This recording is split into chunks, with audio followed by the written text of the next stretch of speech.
Now, don't you think if Joe really gave them a little bit of a chance, he might like some of this stuff?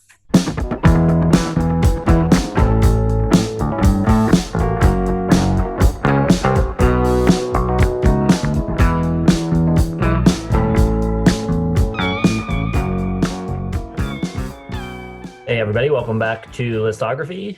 Jason and Krams are here, and today we are ranking the 5 studio albums of Pavement.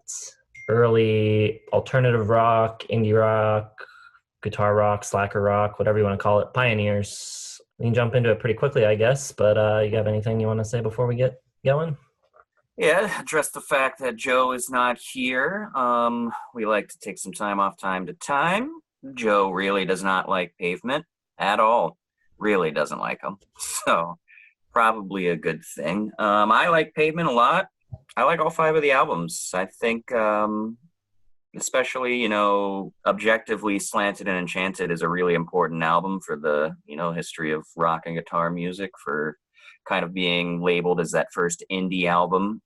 And, that indie scene eventually became a record company's dream of a new genre. But this was kind of what got it all going, and is widely considered one of the first and best indie records of all time, indie bands of all time. So pretty important stuff. I like them a good bit. I like all of their records as well, so ranking them is kind of tough. I'll get it started, and I'll get right into the most controversial pick on my list. I've got Slanted and Enchanted at number 5. Like you said, objectively, very important record, very influential, all of those things. If we were ranking that, it would be number 1, but we're just ranking preference, and my personal taste is that it's a little rough around the edges for me. I don't think the songwriting on this record is as strong. It's definitely not as melodic. And I think, it's said from time to time that the drummer is the most important member of a band. And I think there's no greater evidence of that than Pavement. Going from Gary Young on the first record to Steve West on all the other records, I think is night and day. They're a much tighter and more polished sounding band with Steve behind the kit. That said, I do still like this record. I think it's good. I enjoy listening to it. I listened to it probably 3 times in the last week getting ready for this. Nothing wrong with it. Just I prefer a slightly more polished sound and more pop hooks, which their other albums have a bit more of. I don't know if I entirely agree with it. I definitely don't agree with the placement. It's not my number 5. I think there is like a cool little niche of their version of lo-fi garage band pop hooks on that album, so I'll talk about that a little later. But I know you like all 5, so not too harsh of a criticism. But, you'll probably get some comments for the Pavement fans that turn out for this video. My number 5 is going to be Brighten the Corners. I like it a good bit. It starts off with more crunch with stereo, which was kind of nice after Wowie Zowie, which I thought kind of was a little bit of just a more weaker pack of a punch type of album. I like that there's a little bit of experimentation on this. There's some different instruments they use from like a creative nature, especially with like Transport as arranged, and the beginning of We Are Underused. I think even though I would agree that the drumming on the first record is the best, I think it's just kind of playing it really safe on this record and kind of boring to listen to. There's about 5 songs that have just that same kind of ride the hi-hat, slow, bass drum snare. It all kind of sounds the same a little bit. Just a few too much of just kind of that lazy, laid-back sound on a bunch of these songs.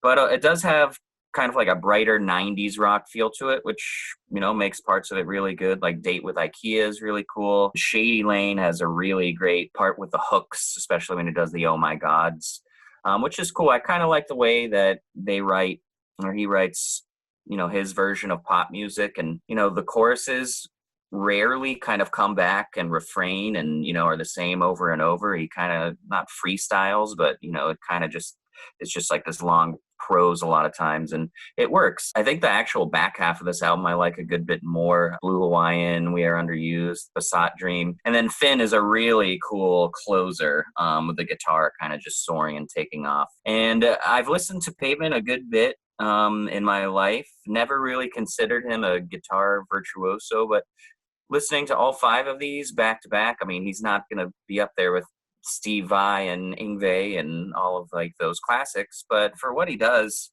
I really enjoyed the guitar more than anything, or more than I ever have going through all of this. And I think just kind of his style and, a lot of character comes through in his playing. So I liked this album a good bit, just not as much as the other four. So Brighten the Corners for me, bringing up the rear. Well, that's interesting. My number 4 is going to be Terror Twilight, the band's last album from 1999, produced by Nigel Godrich, who I think is a phenomenal producer, one of the all-time great record makers. And I think the production here is good. I was reading a little bit about this, and it seems the consensus is that Nigel did the best that he could with what he was given. The band really wasn't getting along all that much at this point, I don't think. And one criticism of Nigel that some of the other band members seemed to have was that Nigel focused too much on Stephen Malkmus, and it was almost like a solo record. He played a lot of the instruments himself, and you can kind of feel that. I think the songs are very good, the production's good, but it doesn't have the same energy or band feel that their other records have. And I think it does tail off a bit at the end as well, so it's not as strong the whole way through as some of their others. That said, I love Spit on a Stranger.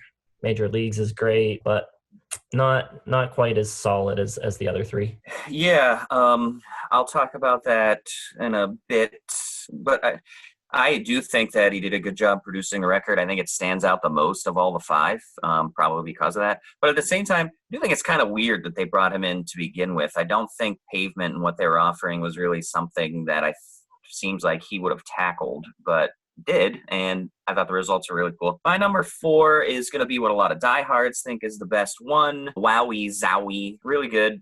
I don't think it's too long. The tracks are just nice and short and sweet. There's a bunch that are just like 2 minutes or under that kind of make it a pretty easy listen, even though it's a double album. It's got 18 songs or whatever. I think there's a really nice kaleidoscopic, just wide range of guitar stuff here. It might be my favorite guitar album of theirs. There's slide guitar, there's some crunchy bluesy style on it. There's just kind of that laid back strumming that he does. Grounded especially has a lot of really awesome electric guitar atmosphere in it. But at the same time, I do feel like it's a bit all over the place. I say this a lot, kind of like their White Album, where it's just kind of, bringing all of the styles, everything they have to offer in their arsenal, they're going to touch on. I just think kind of the songwriting is a little bit underdeveloped. Nothing really grips me from a pop perspective or from a creative perspective like some of the others do. But at the same time, it's got more heights for me than Brighten the Corners. So I really love We Dance, and I think it's kind of a cool opener. Grounded, like I mentioned. I like Grave Architecture a good bit. But everything else kind of blends in, kind of like Brighten the Corners, a little bit too much of just the clunky, slow, chill jams kind of packed together. And even though I never am disappointed listening to this, it never really lifts me into really being engaged. So I do like it a good bit, but it's going to be my number 4. All right. Wowie Zowie is my number 3. I agree with a lot of what you said. It is kind of like their White Album in a lot of ways, but it never really has that cohesion that the White Album somehow has in spite of all of its variety. This one is kind of disjointed all over the place. It's not a real engaging listen, I guess you would say. It does have some great heights to it. I think there's a handful of songs on here that are would be a half of their best album. Rattled by the Rush is great. Blackout, Father to a Sister of Thought, Grave Architecture, AT&T, Pueblo. I mean, there's a good chunk of songs on here that are really awesome. I just think some of it feels a little tossed off, a little bit throwaways, but the stuff there that's good is really good. Yeah, it does kind of have those sort of throwaway tracks where I think if the whole album worked better as a unit, it would bring more to the table. But because, it's really nice when you have a really strong cohesive theme to an album, you can really identify the album. With Wowie Zowie, those little songs are just kind of little tidbits that if you didn't have, you don't need them. They, like you said, they're throwaway tracks. All right, my number 3, you talked about it already, is going to be Terror Twilight.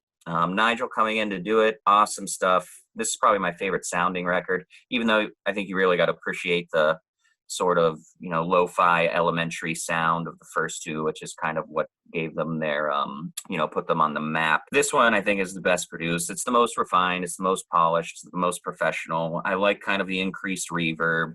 Twilight in the title of the album, and it has that twilighty kind of feel to it. And then the whole thing kind of comes together more with like just a little bit more of reoccurring themes, especially like I was talking about how there's a really like loose sense to how he creates that pop structure. And now you're starting to get songs that sound more like traditional pop rock songs, reoccurring refrains and choruses that repeat themselves and stuff like that. But it's still really creative. The first like half of this album I think is awesome. And if the second half was as good, it would contend for one or two. Spit on a Stranger is awesome. Folk Jam is really cool. Johnny Greenwood comes in and plays harmonica, I believe, on some of these tracks.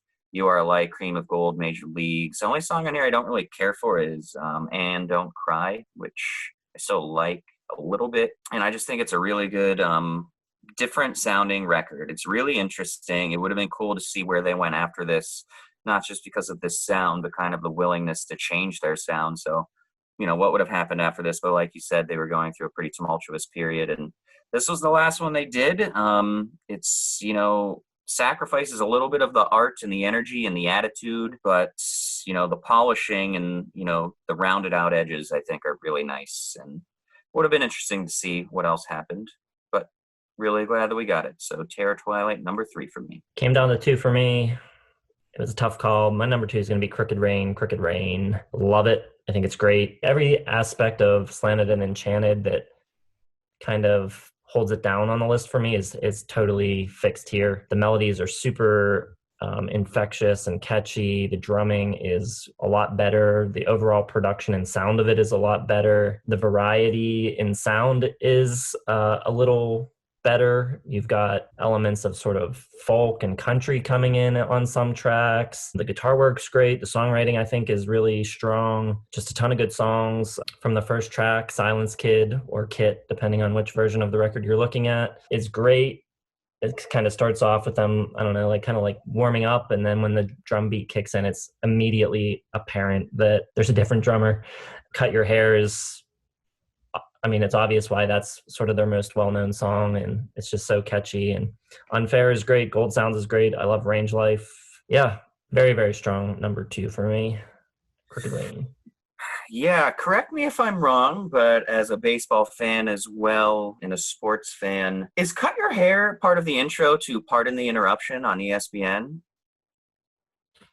It could be. I don't know. I think it is. I always remember like coming back from commercial and they've got the ooh, ooh, ooh, ooh, ooh, ooh, and I'm like, wow, is this Pavement on ESPN? It's kind of interesting, but I could be wrong. It could be a knockoff or just like a generic whatever track that they use. I also have Crooked Rain in number 2. It was really close to number 1. I think objectively, I think it's probably a better altogether album than my number 1, but even though I think that the craft and the songwriting is kind of more infectious, like you were talking about, and it's got a more kind of, pop forward, really jangly kind of vibe to it. Even Peter Buck would probably be proud of some of this guitar work here. And for some reason, some of the songs on the debut, just to me, I love the spirit and the attitude of it more, even though I think objectively this one is kind of not, maybe just a little better objectively, but it's awesome. Like you said, right off the bat with Silence Kid, it's got a really nice variety. It never really feels, it's like the opposite of Wowie Zowie, where Wowie Zowie feels like you're kind of just like, wrapped in like a big gravy of the album where it doesn't really change at all. This one is clear cut, different from song to song. There's a really lot of great range with his voice on this. I think it's his best vocal album. He does just kind of like that flat, numb little falsetto really well over this album, like on Newark Wilder. Sounds really good. Unfair is like awesome and ferocious. It's got a lot of punk character to it, like that screeching vocals and like grimy guitar riffs to it. Yeah, some of the stuff on the debut I just think is just really awesome and different. But this one is like a little bit more professional. 5 minus 4 equals unity is kind of a cool little jazz boogie piece. So, it's got a little bit of everything on it, and the songs are great. You pretty much mentioned all of them. Heaven is a Truck is cool. I think he's a pretty underrated lyricist. Really dug most of the lyrics while going back on this, and this might be one of the best ones. This or probably Slanted are my favorite lyrical albums, but this one was really close, and I will defend my pick for number one once we talk about it. But Joe called it when we did Depeche Mode last. Will we ever have another loser for one and a winner for another? And it looks like we got. What's your number one? Yeah, back-to-back episodes. That is bizarre. My number one is Right in the Corners, which most people watching this are probably thinking, like, who on earth would put Bright in the Corners as their favorite?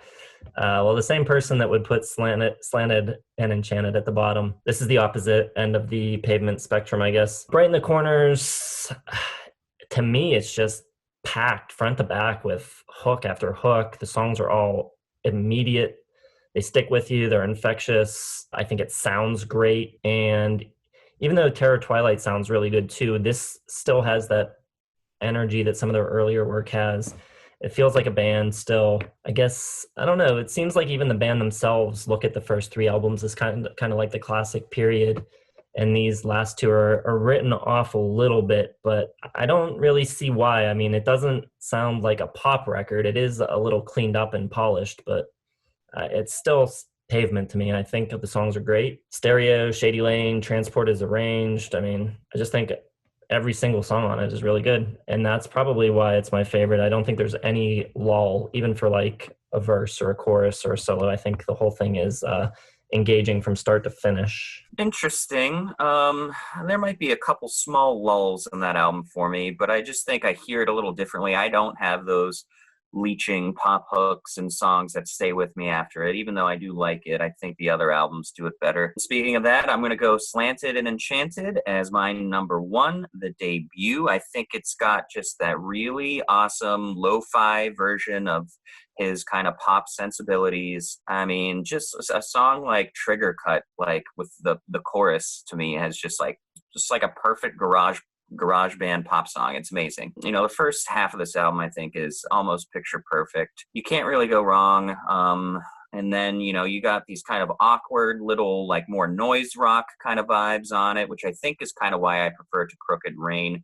There's a little bit more of just kind of that, maybe just like sporadicness to this album, just a little bit more crazy, a little bit more grungy, a little dirtier, a little grimier. I think the vibe of it is awesome. There's a couple really nice, beautiful moments here, like the song Here, I think is a perfect song to kind of put where it is. Yeah, I don't know what it is. It's just like this, the pop hooks to me are really infectious and really dirty. The songs that I really like on this, I probably like a little more than on Crooked Rain, but for songs that I consider like a B+ and above, there's probably a few more on Crooked Rain, but the highlights for me just kind of edge it out. I think it's one of my favorite albums of 1992, so look out for that of Album of the Year, but Crooked Rain probably a contender for, what was that, 94 as well.